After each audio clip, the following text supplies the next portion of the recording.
Bonjour à tous. Bonjour. Bonjour. Bonjour.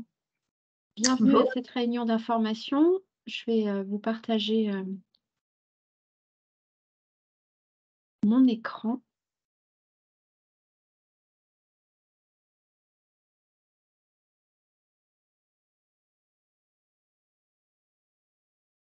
Voilà, donc vous êtes à la réunion d'information du titre Management des ressources humaines en formation continue.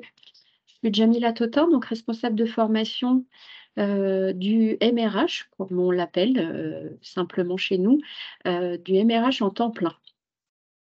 Donc aujourd'hui, je vais vous parler de ce titre. N'hésitez pas à m'interrompre comme vous le souhaitez pour me poser toutes vos questions tout au long de la présentation.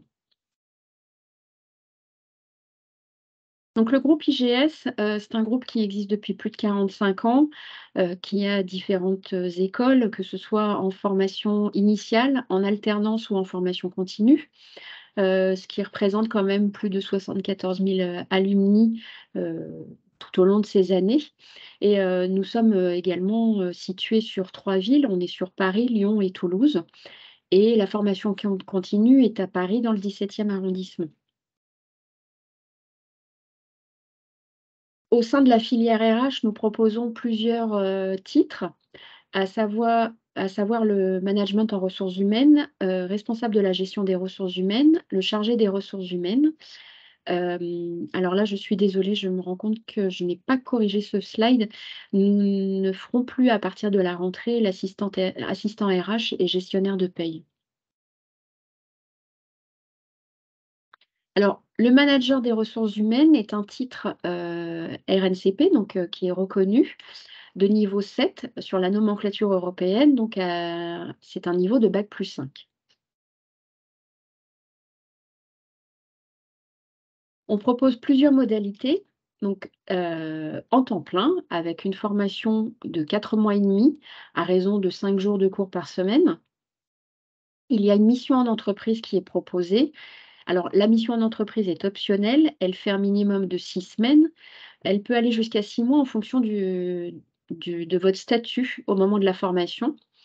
En l'occurrence, les personnes qui auront un financement Transition Pro ne pourront pas faire plus de 6 semaines puisque la prise en charge par Transition Pro est limitée à 6 semaines de stage en entreprise.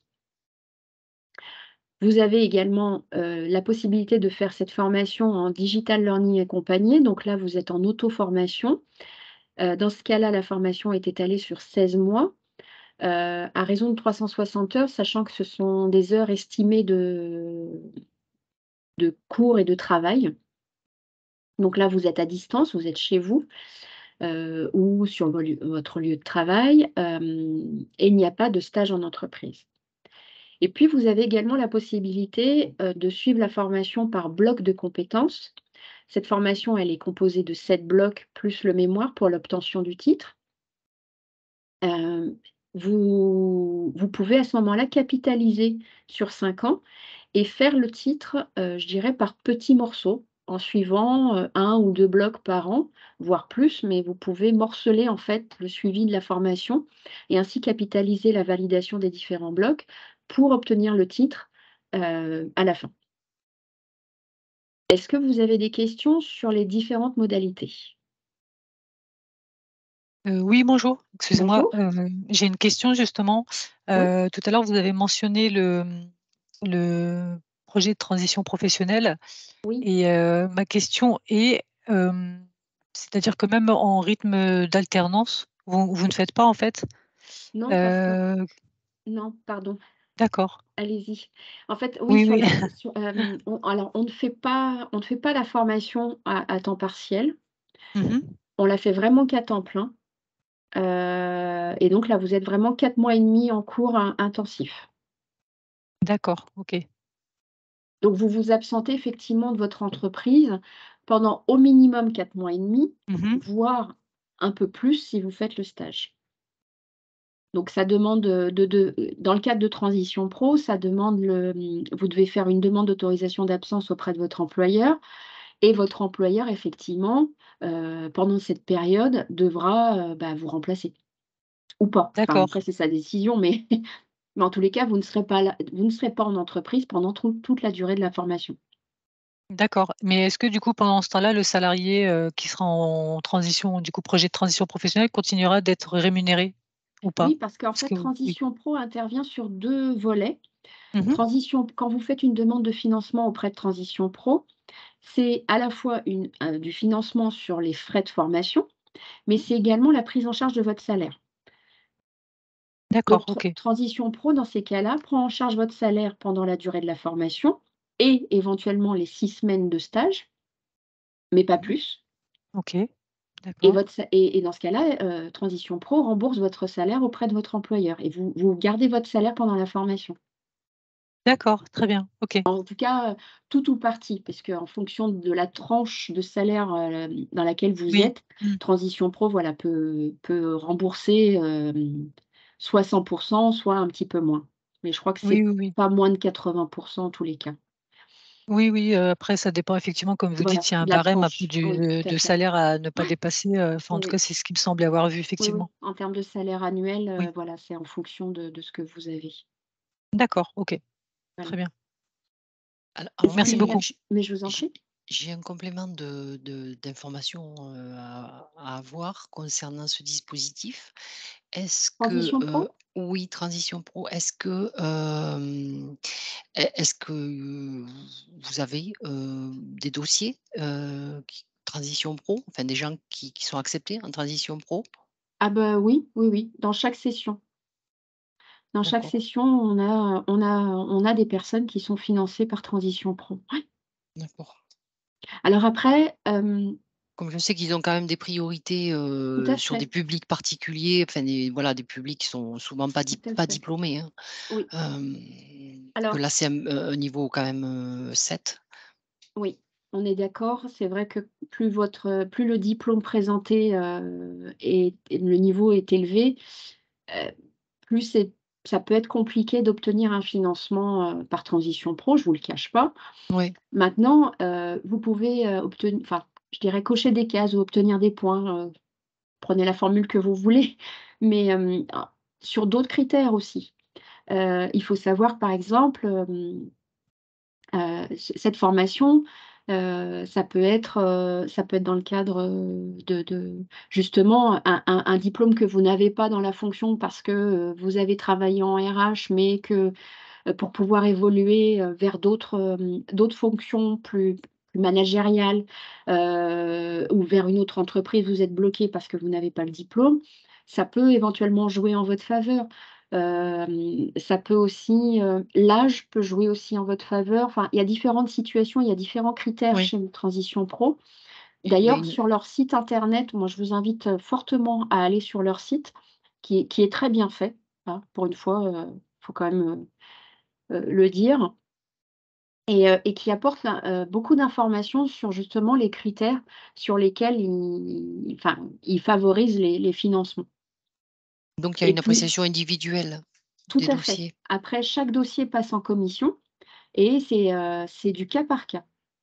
Il y a pas D'accord. de voilà, c'est pas en Oui, c'est pas masse ou linéaire quoi, c'est pas non voilà, et effectivement, c'est c'est un diplôme de niveau 7, non, voilà, Mmh. c'est pas comme ça Non, quoi. non et puis c'est pas, voilà, cette année, on va prendre tant de dossiers, non. C'est vraiment D'accord, chaque dossier est étudié un par un. C'est pour ça que vous avez une lettre de motivation qui doit être quand même bien, d'accord. bien étayée dans votre dossier pour raconter votre parcours, pour raconter pourquoi vous voulez faire cette formation, qu'est-ce qu'elle va vous apporter et l'objectif, c'est justement, c'est l'emploi. Oui, c'est de débloquer des situations aussi. Voilà, tout à fait. D'accord, très bien, Et donc cette lettre merci. de motivation doit être quand même très étayée et le site vous aidera aussi à constituer cette lettre de motivation.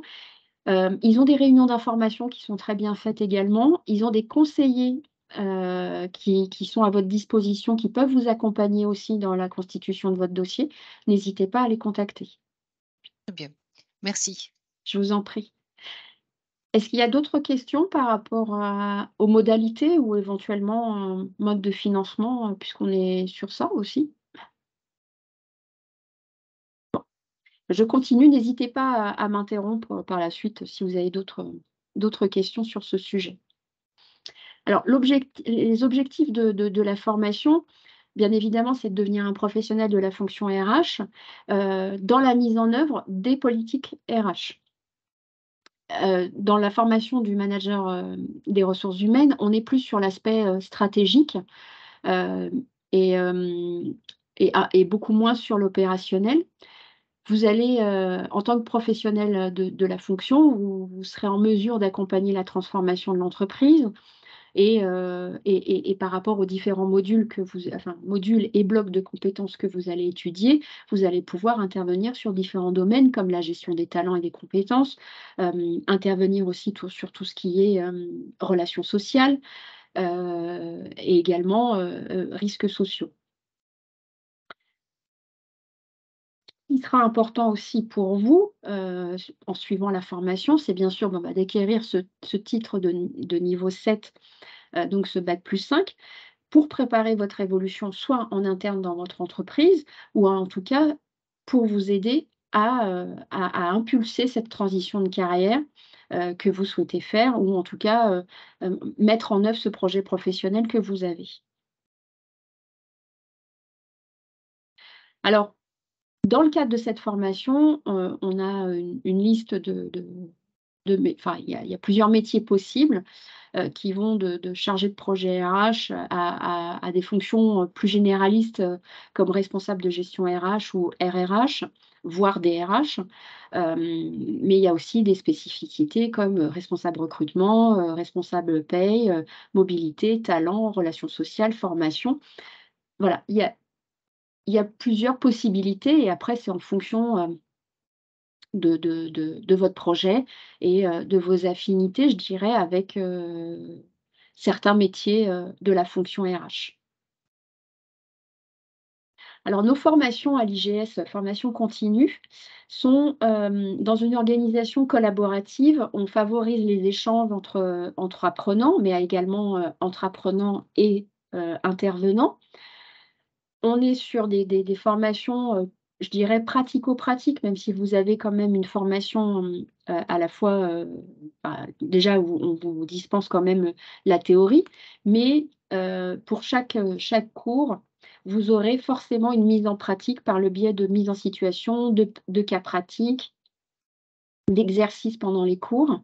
Les intervenants sont tous des professionnels de la fonction et donc, tous ces échanges entre les intervenants et vous permettent aussi de favoriser, d'approfondir les points par la présentation de l'expérience de chacun avec des illustrations concrètes que vous avez vécues, ne serait-ce qu'en entreprise, même en tant que salarié et pas forcément en tant que professionnel RH. Et toute cette diversité d'expériences va vous enrichir les uns les autres. Au cours de la formation, vous avez également un accompagnement, à la fois collectif et individuel, par les responsables de formation. L'objectif, c'est de vous soutenir tout au long de votre formation et de vous accompagner vers la réussite de votre formation et vers votre projet professionnel.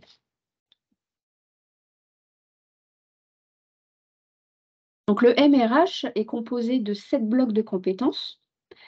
Donc, vous avez 7 blocs de compétences et à l'issue de chaque bloc, vous aurez une évaluation de bloc. Et pour obtenir le titre, il vous faut valider chaque évaluation qui vous permettront à ce moment-là de présenter le mémoire. Et la validation du mémoire sera la dernière étape de validation globale pour l'obtention du titre. Alors, le bloc 1, qui est sur la stratégie homme, là, vous allez aborder toute la partie stratégie RH, le management de projet et l'aspect financier également de l'entreprise et des projets RH. Alors, je ne rentre pas dans le détail de ce qui est indiqué à l'écran, mais vous recevrez par mail la présentation qui est en train de défiler. Donc, vous aurez toutes les informations et que vous pourrez revoir chez vous tranquillement. Le bloc 2 est plus axé sur tout ce qui est digitalisation. Donc là, vous verrez vraiment tout ce qui est SIRH, le data management, les processus RH, tout ce qui est justement cette partie de transformation digitale au sein de l'entreprise qui devient de plus en plus importante. Le bloc 3 sera sur la partie attraction, acquisition des talents.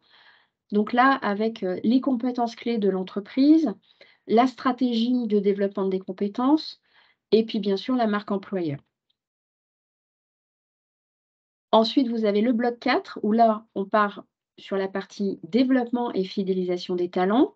Vous étudierez à ce moment-là la partie formation. Là, on sera plus dans le pilotage des talents. Et vous serez aussi sur tout ce qui est rétribution, donc politique de rémunération, performance et mobilité internationale. Sur le bloc 5, là, vous étudierez tout ce qui est engagement des collaborateurs. Donc, vous allez aborder aussi la transformation de l'entreprise, mais sur un autre cadre, on est plus sur de la conduite de changement. L'engagement, comment mobiliser et engager les collaborateurs, la QVCT et le management d'équipe. Le bloc 6, vous commencerez à attaquer la partie juridique avec tout ce qui est politique RSE, donc tout ce qui est relations sociales également, relations et négociations sociales. Vous avez ensuite le bloc 7, qui est la deuxième partie, je dirais, où vous aborderez la partie juridique, avec les fondamentaux du droit du travail, en tout cas sur de la relation individuelle. Vous serez sur le management de risque, les situations sensibles et les contentieux, et tout ce qui est gestion de crise. Et enfin, donc, le bloc transverse, qui est le mémoire, là, vous travaillerez, donc vous aurez des cours de méthodologie qui vous permettront déjà de construire votre problématique, puisque le mémoire sera rédigé, vous rédigerez un mémoire sur une thématique que vous aurez choisie. Et lors des cours de méthodologie, on vous expliquera comment construire cette problématique et on vous dispensera également la méthodologie, les attendus de l'IGS pour ce mémoire. Votre problématique, elle peut être sur n'importe quelle thématique, mais elle doit avoir du lien également avec de la conduite de changement. On est sur de la transformation d'entreprise, d'organisation, donc ça doit être abordé aussi dans votre mémoire. Ce mémoire permet surtout d'évaluer votre capacité d'analyse, votre prise de recul et également donc votre raisonnement et tout ce que vous aurez pu étudier à la fois, puisque ce mémoire sera à la fois sur des lectures, mais également sur une enquête terrain avec un benchmark. Et c'est toute cette analyse et cette synthèse que vous en ferez qui sera évaluée. Et dans le mémoire, on vous demandera également de faire des préconisations. Donc, vous avez un écrit de 70 pages environ à rédiger, qui sera, sur lequel donc, vous serez évalué à la fois sur l'écrit, mais également sur la soutenance orale qui se fera devant un jury de 2 personnes. Est-ce que vous avez des questions par rapport au bloc de compétences ou au mémoire? Pas de questions? Alors, on continue. Excusez-moi, vous avez une question dans le chat. Il y a Ah. quelqu'un qui a posé une question. Alors désolée, parce que comme moi je suis en mode présentation, j'ai pas le Mais oui, vous n'avez pas accès, non, alors attendez, merci de me l'avoir dit. je peux vous lire la question, hein, si ça peut Non, vous du coup, aider, d'accord. comme vous pouvez le voir, j'y vais. Est-ce que Transition Pro ne finance que les projets de reconversion ou peut-on les solliciter pour une évolution professionnelle? Alors comme son nom l'indique, c'est transition professionnelle. Donc ça peut être de la reconversion, mais ça peut être une évolution quand vous passez, je dirais, vraiment un cap je dirais de fonction. Après, je ne peux pas vous garantir, ce qu'ils financent. C'est pour ça que je vous invite vraiment à aller, chez Transition Pro et à les interroger eux directement, là, vous serez sûr de l'information et parce qu'elle viendra d'eux. Voilà. Donc j'en Alors moi, reviens j'ai aussi. j'ai une Oui, question pardon? par contre sur, les blocs de compétences. Oui. Les gens qui suivent cette formation en général, est-ce qu'ils sont initiés, au RH ou enfin dans le public que vous avez la plupart du temps? Ou est-ce que ce sont des gens qui voilà, qui ont déjà un parcours RH confirmé? Il y a de tout. D'accord, Hem, et ce sera mélangé, c'est ça? c'est variable d'une promotion à une autre, mais effectivement, on peut avoir des personnes qui ont, soit une petite expérience, soit une expérience confirmée. Mais comme je vous disais, en règle générale, les personnes qui ont déjà travaillé en ressources humaines, quand elles viennent à la formation, soit elles en ont besoin pour valoriser une expérience RH qu'elles ont apprise sur le terrain et ou en voulant justement évoluer vers d'autres fonctions, elles sont bloquées parce qu'elles n'ont pas le diplôme, puisqu'on est quand même dans un pays où le diplôme est important. Soit, c'est des personnes, qui, par exemple, je ne sais pas moi, sont chargées de ressources humaines, ont envie de passer à un poste de responsable, mais sont bloquées dans leur évolution parce qu'elles n'ont pas ce bac+5 qui leur permettrait d'aller plus loin. Et après, on a des personnes qui ont une expérience professionnelle, qui ont éventuellement une expérience managériale, mais pas en ressources humaines et qui ont envie de changer complètement de métier et qui viennent, justement apprendre la fonction. Et toutes ces personnes, c'est pour ça que je vous disais que dans la modalité de cours, le fait d'échanger tous ensemble et de faire part de chacun de vos expériences, ça enrichit chacun, à Mmh. la fois les personnes qui sont déjà en RH, mais également ceux qui ne le sont pas. Et ça apporte aussi, des exemples, de toutes vos expériences et qui apportent aussi un petit peu plus d'éléments, au cours. D'accord, donc en fait, le la partie RH n'est pas un prérequis pour Non. accéder, pour être, éligible, hein? Non, on vous demande pas forcément, d'être, déjà, des professionnels RH pour suivre la formation. Sauf, pardon, sur le DLA.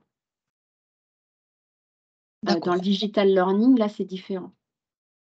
d'accord. Vous Mais allez je en parler un j'y petit peu je vais du en parler digit après. ou Oui, d'accord, parfait, oui, oui, merci. oui, je vous en prie. Donc là, sur l'évaluation, comme je vous expliquais, sur le temps plein, donc vous avez une évaluation à chaque fin de bloc. Ce sont des études de cas qui sont soit individuelles, soit collectives, qui peuvent être un devoir sur table ou un dossier à rendre. Heu En tous les cas, ce sont toujours des mises en situation puisque nous évaluons des compétences et non des connaissances. Sur la modalité à distance, donc sur le digital learning, les évaluations sont un petit peu différentes. Vous avez déjà une validation avec un cas de synthèse sur chaque module qui est réalisé à distance. Et ensuite, chaque bloc est validé par une évaluation finale qui est également réalisée à distance. Et enfin, vous avez la partie mémoire.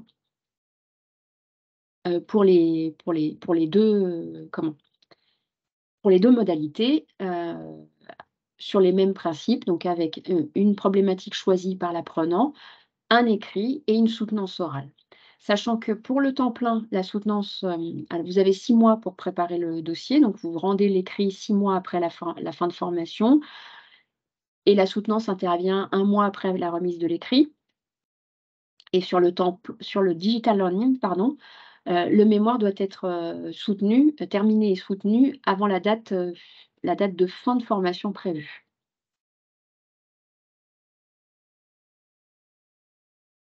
Alors sur le digital learning, donc comme je vous l'expliquais tout à l'heure, c'est une formation 100 digitale qui est accessible,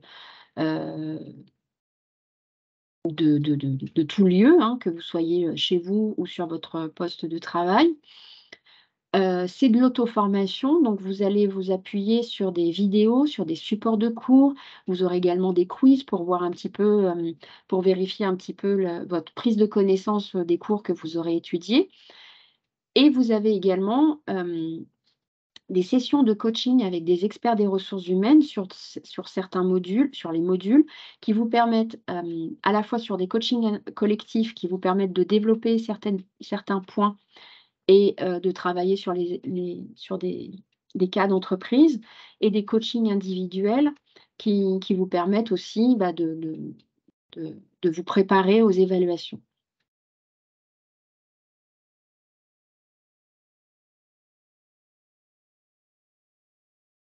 Alors, au sein du groupe IGS, nous avons une cellule handi-GS pour les personnes qui ont une reconnaissance de travailleurs handicapés. Soit vous avez besoin d'un aménagement, je dirais, logistique pendant la formation, et dans ce cas-là, on vous invitera à contacter la cellule pour organiser cet aménagement.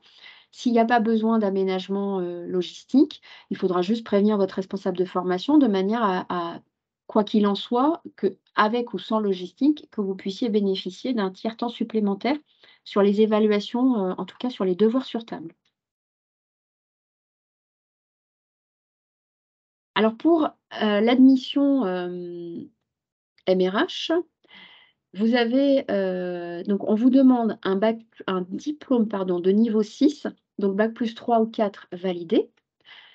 Si vous n'avez pas ce titre de bac+3 ou 4 validé, vous pouvez entrer à la formation avec un bac+2 validé. Et dans ce cas-là, on vous fera passer ce qu'on appelle une VNE, une validation du niveau d'entrée. C'est un examen interne à l'IGS.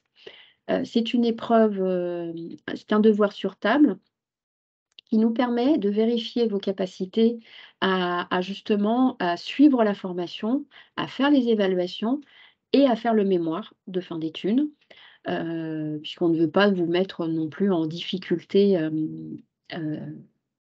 dans le cadre de la formation. On étudie votre capacité de raisonnement, votre capacité d'analyse et de synthèse lors de cet examen. Si vous n'avez pas de bac+2 validé, on partira dans ce cas-là sur ce qu'on appelle une validation de niveau d'entrée totale. Vous aurez à la fois un écrit et un oral devant un jury à passer. On vous demande aussi une expérience professionnelle de plusieurs années. De préférence, ce n'est pas une obligation sur le temps plein en ressources humaines. En tous les cas, sur le temps plein, on demande aussi, si possible, une expérience, je dirais, managériale. Ou en tous les cas, sur le DLA, c'est sûr qu'on vous demandera une expérience RH, en tout cas comment dire? Que vous soyez en poste sur un poste RH, ou en tout cas en prise de poste RH, et là, qui expliquerait que vous avez besoin de cette formation pour cette prise de poste.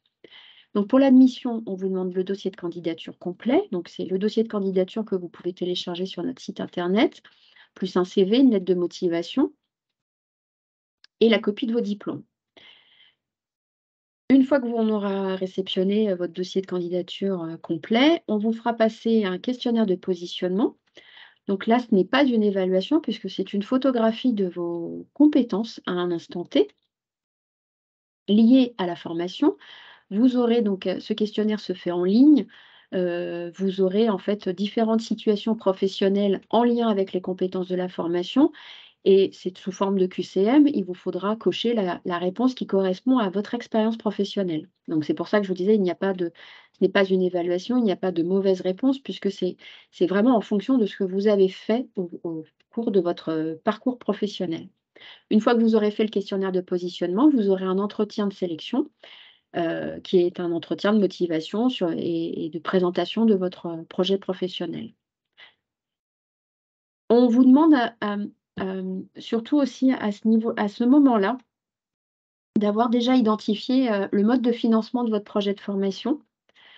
Que vous sachiez vers où vous allez faire la demande de financement, que ce soit Transition Pro, que ce soit la région Île-de-France, notamment je pense au temps plein où vous pouvez faire une demande de financement AIRE2. Ça peut être un financement entreprise si vous êtes dans un plan de reclassement ou dans un contrat de sécurisation professionnelle. Il y a pas mal de possibilités de financement, et ça, les conseillères formation sont là pour vous, après pour en discuter. Donc c'est important au moment où vous envoyez votre candidature que vous ayez cette idée de financement, parce que ça joue aussi pour la suite, et puis que selon le financement que vous allez choisir, il y a des délais particuliers à respecter. Est-ce que vous avez des questions par rapport à cette partie sur les conditions d'admission, sur la VNE, sur Oui, excusez-moi, moi j'avais une question, par rapport à la VNE, ce que vous disiez tout à l'heure. En fait, Oui? je j'ai pas compris la différence entre quelqu'un qui était donc titulaire d'un bac+2 et celui qui ne l'est pas. En fait, l'examen est différent, c'est ça? Alors, celui qui a le bac+2 ne fait que Mmh. l'écrit D'accord. et celui qui n'a pas le bac+2 fait un écrit et un Mmh. oral. D'accord, très bien. Voilà. Est-ce que vous avez d'autres, Est-ce que questions? vous avez, est-ce que vous avez beaucoup de personnes, qui sont juste titulaires d'un bac+2? Non, c'est assez rare. D'accord, Ouais. d'accord. Et quand vous en Mais avez, ça est-ce arrive. qu'en général, ça fonctionne ou? La plupart du temps. Après, D'accord. voilà, je vous cache pas, ça peut arriver que l'examen, montre que, bah, la personne peut être en difficulté, Mmh. dans la réussite de la formation et dans ce cas-là, on peut être amené à proposer un niveau inférieur D'accord. qui répondrait aussi au projet professionnel de la personne, mais sans la Mmh. mettre en difficulté et qui lui permettrait, bah, justement d'obtenir au moins un diplôme et voilà. D'accord, très bien, merci. Après, sur les entretiens, c'est pareil. Souvent, on nous demande, est-ce que tout le monde est pris? En règle générale, quand vous arrivez, quand vous envoyez votre dossier de candidature, votre projet professionnel est déjà, bien construit, bien défini. Vous avez une idée précise de ce que vous voulez faire et où vous voulez aller. Hem et donc lors de l'entretien de sélection, c'est ce que vous allez expliquer. Donc, i on a on je dirais, on n'a quasiment jamais de refus. La seule chose qui pourrait arriver, c'est que par rapport à votre projet professionnel, heu, bah, que vous ayez peut-être visé un petit peu trop haut au niveau de la formation et que peut-être un niveau inférieur, donc on partirait sur le RGRH qui est le titre de niveau 6, conviendrait mieux, à la réussite de votre projet professionnel. Voilà. D'accord, J'anticipe la merci. question de: «Est-ce que tout le monde est pris ou pas?» Oui, bah, vous avez bien fait. Merci beaucoup. Je vous en prie. Est-ce que vous avez d'autres questions sur cette partie? Non? Non, je continue. Alors les prochaines rentrées. Donc le MRH temps plein a lieu une fois par an, en janvier. Donc là, la prochaine rentrée aura lieu le 11 janvier 2024. La formation théorique se terminera le 24 mai et donc le stage facultatif sera du 27 mai au 5 juillet. Ensuite, pour la partie digital learning, la prochaine rentrée, ah bah, je me rends compte que je ne vous ai pas donné la nouvelle date, je suis désolée. Je pense que la prochaine rentrée sera sans doute sur le mois d'octobre. Je corrigerai la présentation avant qu'on vous l'envoie pour que vous ayez les dates, les bonnes dates du digital learning. Donc là, c'est étalé sur 16 mois comme je vous l'ai indiqué et il y a des périodes de congé en fonction de la date de rentrée qui sont prévues. Hem, voilà et sur le temps plein, il y a quelques jours de congé qui sont prévus également. Alors sur le temps plein, ce qui est important aussi à savoir, c'est que quand vous faites un financement transition pro, les jours de congé qui sont prévus dans votre planning de formation, il vous faudra poser des jours de congé auprès de votre employeur également, pour ne pas perdre de journée de salaire. Dans le cadre du dispositif, DLA, Oui, c'est quel, financement? Est-ce que c'est des cours du soir, enfin, c'est l'équivalent de cours du soir ou, non, ce sont alors dans la planification, ce sont des journées entières qui sont prévues, et donc c'est considéré, à considérer ces journées qui sont prévues dans votre planification sont sur votre temps de travail. d'accord, Ce n'est pas hors temps de travail. Mais d'accord. sachant que, les journées qui sont prévues dans le planning, heu, comment dire? C'est qu'un minimum d'études. Oui, Voilà. C'est pas parce que sur un module, on vous indique dans le planning, 7 heures, que vous n'y passerez que 7 heures pour étudier le module. Voilà, c'est ce que je voulais vous expliquer. ça veut dire que, par mois, est-ce qu'on Ouais. peut le réduire au mois en disant qu'il y a 3 jours par mois, par exemple? Bah, Et en fait, qu'après vous et avez un qu'après il y a du planning. travail à la maison? vous avez un planning qui est établi, avec Oui, des journées qui sont consacrées, puisque parfois vous oui, avez, sur une journée, vous pouvez très bien être amené à avoir, 6 heures qui sont prévues sur l'auto-formation, enfin 5 heures qui sont prévues sur l'auto-formation et par exemple le soir, 2 heures de coaching, en classe virtuelle avec l'intervenant.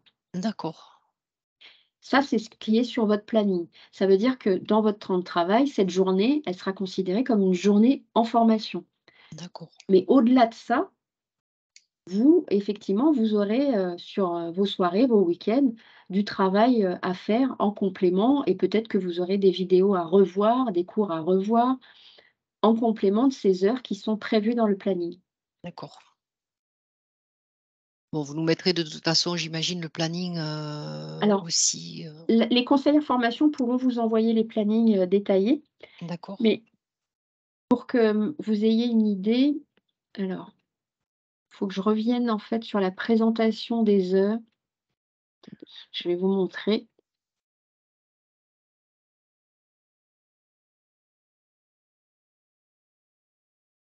Là.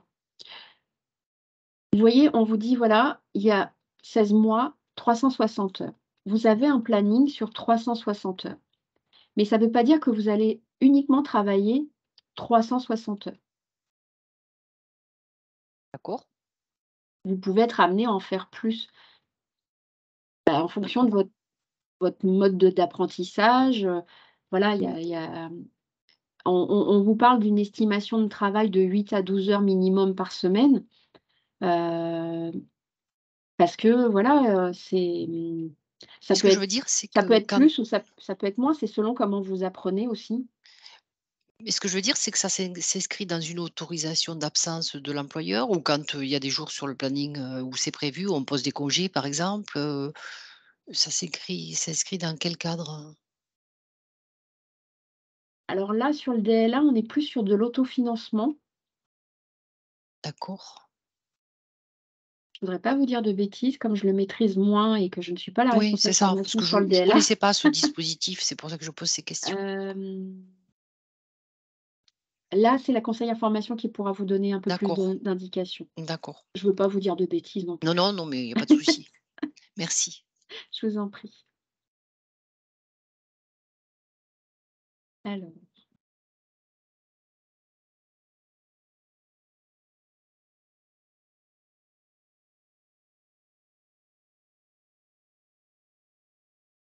et j'en arrivais donc, au tarif.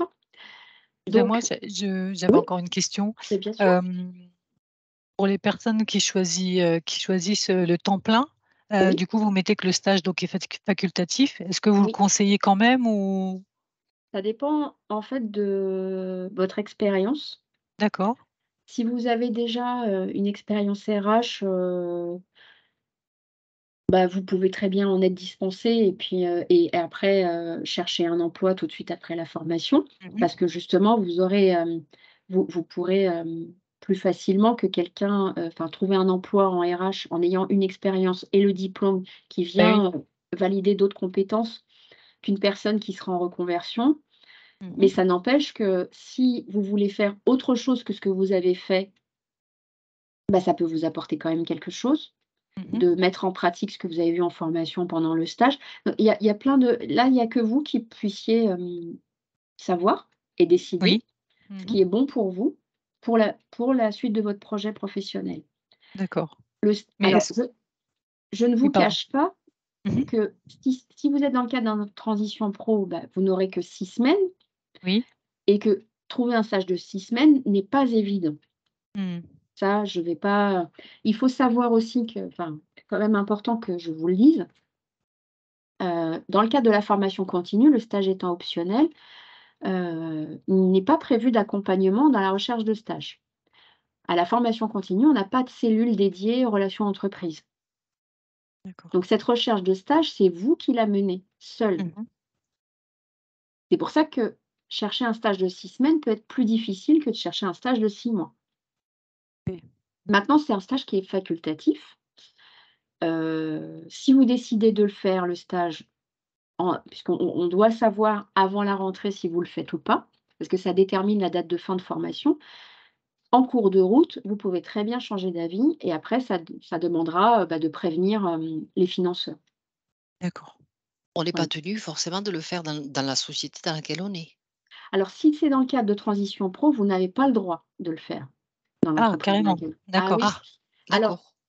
il y a une exception, les personnes qui travaillent dans un grand groupe où il y a plusieurs entités, parce qu'en fait, vous n'avez pas le droit de faire votre stage pratique dans la même dans l'entreprise, dans une entreprise qui a le même numéro de SIRET.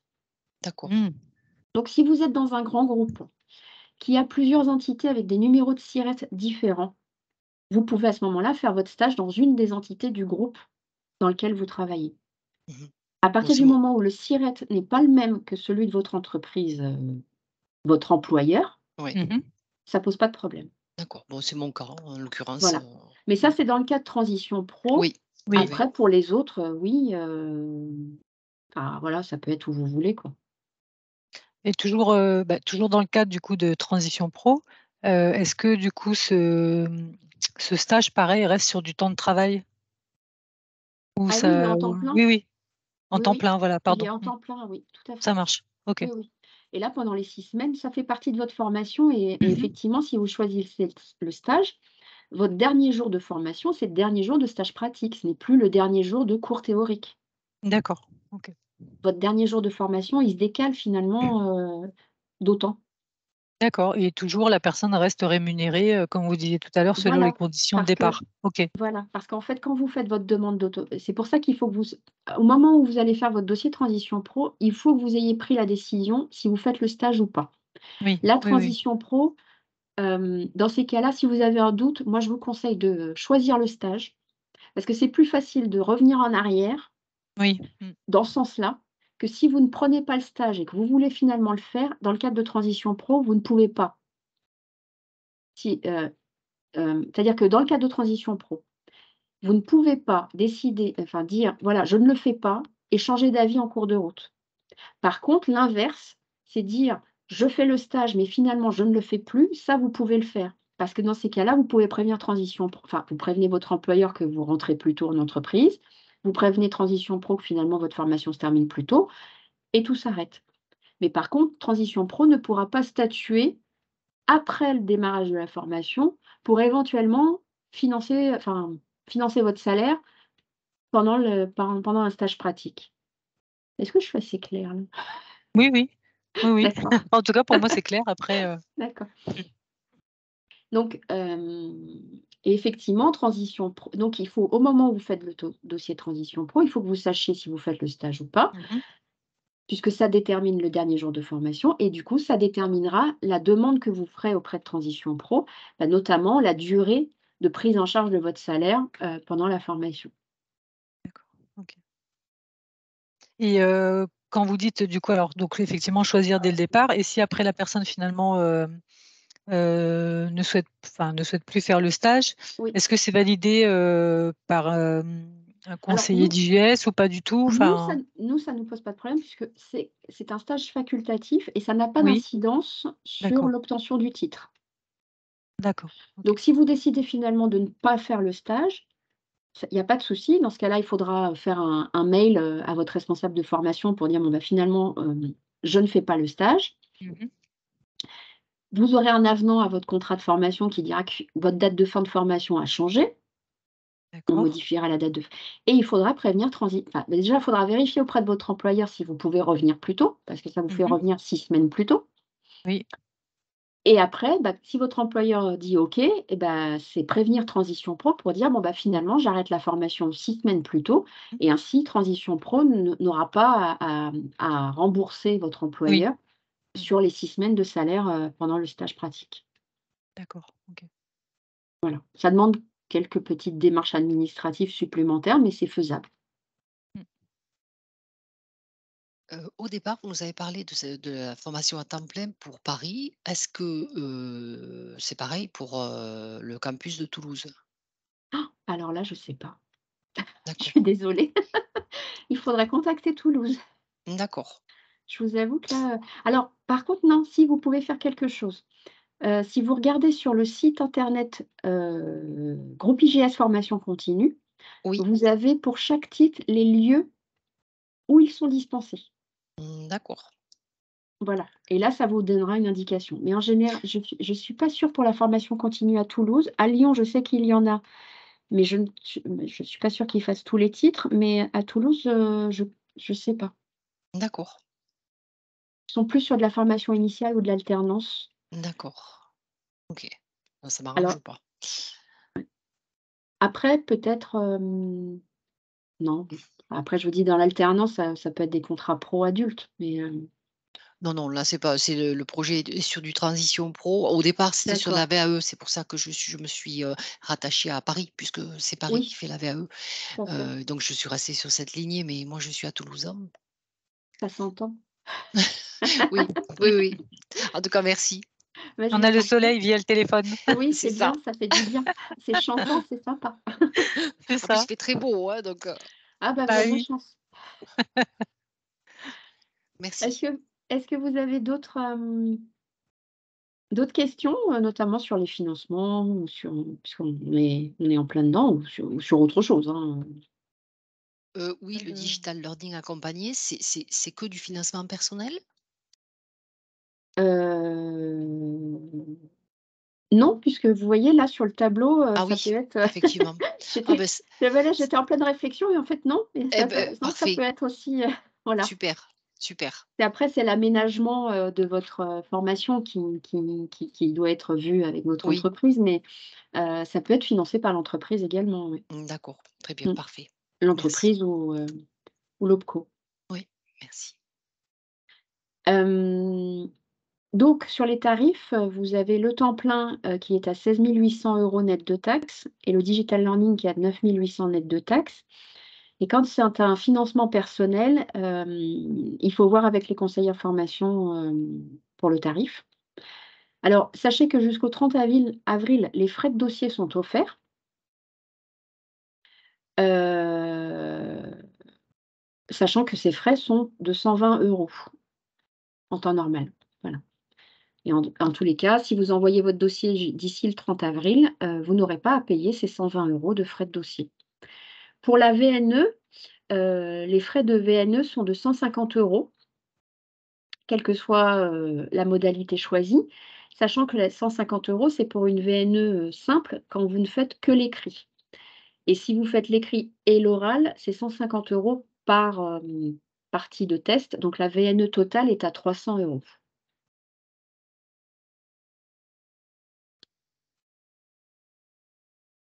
Voilà, j'arrive à la fin de cette présentation. Heu, Certains d'entre vous ont peut-être déjà une conseillère formation au sein de l'IGS, qui suit son dossier. Donc n'hésitez pas à la contacter, pour toute question, dans les prochains jours. Si vous n'avez pas de conseillère formation dédiée, eh bien après cette réunion, vous en aurez une. Elle vous contactera, à la suite, de la réunion, notamment pour vous envoyer, la présentation que je viens de vous faire. Si vous voulez, revoir, il y a des personnes qui sont arrivées en cours de route, vous pourrez, suivre, revoir toute la présentation en replay. Donc les conseillères formation, enfin ou en tout cas, notre équipe marketing vous enverra le lien. Voilà, et je suis encore, là, encore, un petit peu, je peux vous consacrer encore un petit peu de temps pour, vous répondre à toutes vos questions, si vous en Oui, avez encore. moi j'en ai encore. Allez-y. Pardon. Bah non, c'est fait pour ça. Après, si ça se trouve, enfin, en fait, est-ce que pour les projets transition pro, vous savez si, en général, c'est pris en charge en totalité pour, le coût de la formation? Elle est peut-être bête ma question, hein, Non, je non, sais pas. non, non, elle est pas bête, mais non, il y a, pas toujours. D'accord, OK, Enfin même, je vous dirais que sur, l'expérience des dernières années, mmh, ils ne financent plus la totalité, ça c'est certain. Ils en financent une d'accord, bonne partie.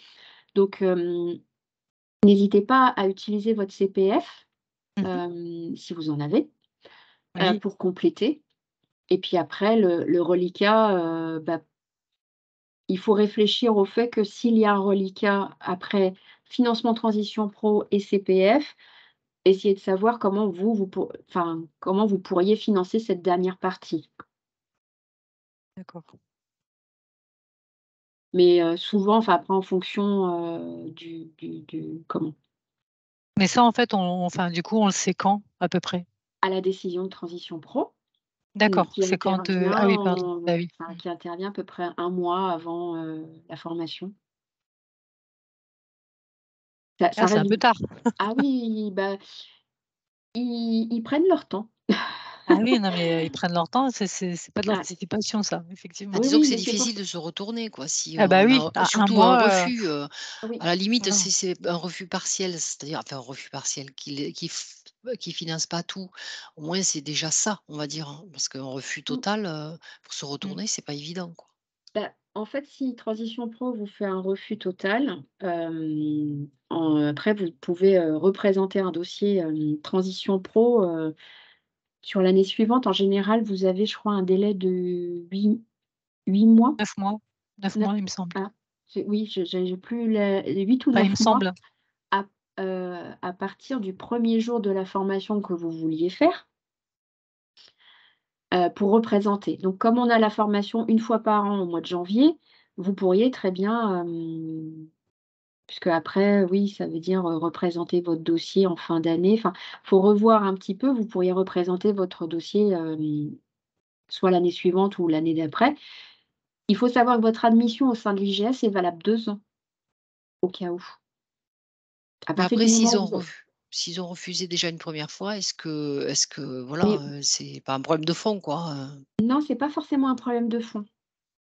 Ça peut D'accord, être un problème de motivation, de comment vous avez présenté les choses. Mmh, d'accord. d'accord. Et alors c'est vrai que c'est très flou parce que vous ne savez pas pourquoi on vous fait un refus. Heu, donc c'est pour ça que ça peut faut pas baisser les bras, hein, faut quand même, retenter, c'est, c'est très aléatoire, heu, alors c'est vrai que c'est très frustrant aussi, hein, quand on a le refus, parce que justement on ne sait pas pourquoi et mais il faut pas s'arrêter à alors moi j'en suis un exemple, concret, hein, j'ai fait le RGRH au sein de l'IGS Formation Continue. Je l'ai fait il y a 5 ans. Mais il y a 15 ans, j'avais déjà alors n'attendez pas aussi longtemps que moi bien sûr, il y a 15 ans, j'avais déjà fait une demande de financement qui avait été refusée et j'ai refait une demande de financement, 10 ans plus tard et qui est passée. Mais ma lettre de motivation n'était pas la même. J'avais mis plus de choses. Mmh. Donc voilà, il y a des c'est pour ça que je vous invite quand même fortement à être accompagné par un conseiller transition pro dans la constitution de votre dossier, parce que la personne sera plus à même aussi de vous aider, à mettre le plus de billes de votre côté pour l'obtention. Même si ça reste quand même, il y a pas de garantie à 100 que, votre dossier soit accepté parce que vous avez été accompagné par un conseiller transition pro. Mais ça vous donne plus de possibilités. Et excusez-moi si, du coup, par contre, il y a le financement, mais comme on disait tout à l'heure, donc pas en totalité et la personne donc, même en complétant avec son CPF, elle s'aperçoit du coup à 1 mois du début de la formation, beh, que finalement elle peut pas compléter cette partie manquante. Enfin du coup, est-ce que vous avez déjà eu ce genre de cas également? Ça reste très rare. C'est rare? En D'accord. Ça reste très rare, mais c'est vrai que selon le montant du reliquat, Mmh. bah, ça peut être ça peut la dernière solution, c'est un financement personnel. Alors c'est Oui. vrai que selon le montant, tout le monde ne peut pas se permettre, Mmh. bah, de sortir une grosse somme. Mais comme c'est très variable et que chacun n'a pas du tout le même, montant financier, et puis après ça dépend de vous, de votre situation, mais c'est arrivé, mais très rarement. D'accord. OK. Voilà, c'est pas après s'il y a un reliquat, sachez que nous, on fait des échelonnements de paiement. On vous demande pas le D'accord. reliquat, total, en une fois. OK. On peut faire des facilités de paiement. Et est-ce que, sinon ça peut reporter le début de la formation et à participer à une autre promotion? Ou pas du Alors tout? le financement que Mmh. vous obtiendrez, il sera pour la rentrée que vous avez la D'accord. date de OK. rentrée que vous avez D'accord. Oui, demandée voilà. et vous ne Mmh. pouvez pas reporter le financement, D'accord. malheureusement. OK. Si vous voulez reporter une rentrée, il faudra refaire un dossier auprès de Transition Pro. en n'ayant pas la garantie que cette fois ce soit accepté. Mmh. C'est pas parce qu'il a été accepté une fois qu'il sera Une fois, oui. réaccepté, ouais. C'est aussi bizarre que ça puisse paraître. Pour ça, je vous dis transition pro, c'est flou et aléatoire. Mmh. D'accord. Est-ce que vous avez d'autres, questions, Avec sur le les retour oui, pardon. mmh Avec le allez-y. retour d'expérience, est-ce que, c'est quand même, c'est vraiment reconnu comme un bac+5 ou, vous avez des personnes qui vous ont fait d'autres retours ou je sais pas si ma question est bien, formulée? Oui, alors oui, on est vraiment sur de la politique et stratégie RH. Mmh. Là, on a voilà, vous arrivez à un niveau de formation, pour des postes aussi qui ne sont plus du tout dans le même spectre, que nos formations de niveau inférieur, qui sont plus dans l'opérationnalité. Donc oui, on est sur un niveau bac+5, à la fois en termes de contenu et à la fois, je dirais, en termes de difficulté d'évaluation. D'accord. Est-ce que vous suivez les anciens, stagiaires, savoir comment ils se sont insérés dans la vie professionnelle? Est-ce qu'il y a un bon, pourcentage de réussite? Alors, Heu, sur le retour à l'emploi, oui, sur le retour à l'emploi. ben, en fait, c'est assez variable. Le retour à l'emploi, il se fait plus ou moins rapidement selon le parcours professionnel que vous avez déjà eu avant la formation. D'accord. Quelqu'un qui est en totale reconversion, on va pas vous le cacher, ça prend plus de temps que quelqu'un qui a déjà eu une expérience RH et qui, vient, valoriser cette expérience par un diplôme. Mmh. Mmh, d'accord. Et c'est pour ça que, par exemple, tout à l'heure, quelqu'un m'a demandé, si, ça val enfin, si c'était, si on avait besoin de faire le stage ou pas. Les personnes qui sont en reconversion, on leur conseille vivement de faire De le le stage. faire, oui. Mmh. Voilà. Par contre, ce que vous constatez, est-ce que c'est aussi ceux qui étaient déjà dans la partie RH, pour lesquels ça bloquait parce qu'ils n'avaient pas justement acquis ce niveau, Le diplôme, académique? ouais, Est-ce que vous constatez qu'effectivement, eux, ça les propulse quand même, concrètement oui, vers, un poste oui, au-dessus, quoi? oui. D'accord, Oui, ça débloque les situations, effectivement. d'accord. Alors que Vous avez un vous avez un oui? pourcentage ou pas du tout? Non, je sais pas, non, D'accord. on n'a pas d'enquête, sur ces points-là. D'accord. Vous avez d'autres, questions? Non. Non. Alors, sachez quand même, enfin, j'en ai pas parlé, mais, c'est une notamment sur la modalité temps plein. Alors après sur le DLA, je dirais que c'est pareil parce que, le temps plein, donc c'est 5 jours de cours par semaine, c'est 7 heures de cours par jour. Hem, Si vous êtes, là, c'est que voilà, vous travaillez depuis de nombreuses années, vous avez quitté les bancs de l'école depuis quelques années et vous allez revenir à un rythme, complètement différent du rythme du travail, qu'on peut avoir, au quotidien, où là, vous êtes, attentif pendant 7 heures, vous êtes en mode d'apprentissage. C'est très intense, il y a du temps de travail, après les cours, hein, qui est nécessaire pour justement, sur la partie de révision, pour, redigérer un petit peu tout ce que vous avez pu voir dans la journée, de la partie de révision pour les évaluations ou de la partie de préparation des évaluations. Sur le temps plein, c'est un rythme qui démarre, tranquillement et qui s'intensifie au fur et à mesure des semaines et qui prend beaucoup d'énergie. Sur le DLA, là, c'est d'autant plus, difficile parce que vous cumulez à la fois une activité professionnelle et en plus après, vous devez aussi suivre des cours, en auto-formation, et ça demande aussi beaucoup d'énergie. Donc il faut quand même garder ça en tête, c'est que, reprendre ses études en formation continue, c'est très intense. Après la DLA, c'est quand Sachez-le. même sur une période de 16 mois? Oui, mais, en plus de votre travail. Ouais, eh oui. Bah, oui, oui, Voilà. oui. Le soir, le week-end, vous travaillez aussi, sur vos cours, voilà, c'est un autre rythme, hein. Oui. C'est un autre rythme. La vie de famille, la vie sociale, en prend un coup, hein, que ce soit le temps plein ou le DLA. Donc ça, faut en être conscient aussi. Mmh. C'est un projet de vie, hein, que vous faites. Donc c'est aussi, c'est pas seulement votre projet, c'est un projet qui engage toute votre famille aussi, parce que vous serez beaucoup moins disponible et c'est important de le savoir avant, pour pas avoir de surprise pendant. Est-ce que vous avez, d'autres, questions? Non, pas d'autres questions. Non? Pas d'autres questions? Non, non. Très bien. Bah, écoutez, on va s'arrêter là alors. Donc, D'accord. vous allez recevoir la présentation, le PowerPoint, hein, par mail, ainsi que le lien, vers le replay, de cette réunion. Les conseillers formation sont là également pour répondre à toutes vos questions qui pourraient vous venir par la suite. Et puis, bah, les personnes qui sont en temps plein, je serai peut-être amenée à les avoir, prochainement au téléphone, si vous envoyez votre dossier de candidature. Je vous souhaite une très bonne, fin de journée, très bonne fin de semaine Merci. À vous Merci à aussi, vous. merci beaucoup. et peut-être à Merci. bientôt. Oui, merci. Très bien. Merci. Au Merci. Au revoir. revoir. Bon après-midi, au revoir. Au revoir.